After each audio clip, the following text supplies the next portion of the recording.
Ya inilah guys penampakan bapak kita yang lagi berjuang hidup untuk membutuhkan kebutuhan hidup sehari-hari, karena mobilnya tidak bisa bergerak, jalan kena demon warga. Nah dia guys,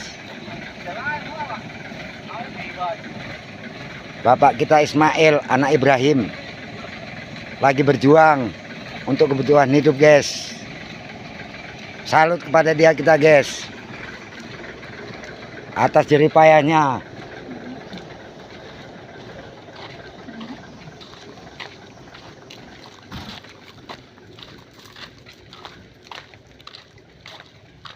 Ya terima kasih guys yang telah share dan komentar. Thank you.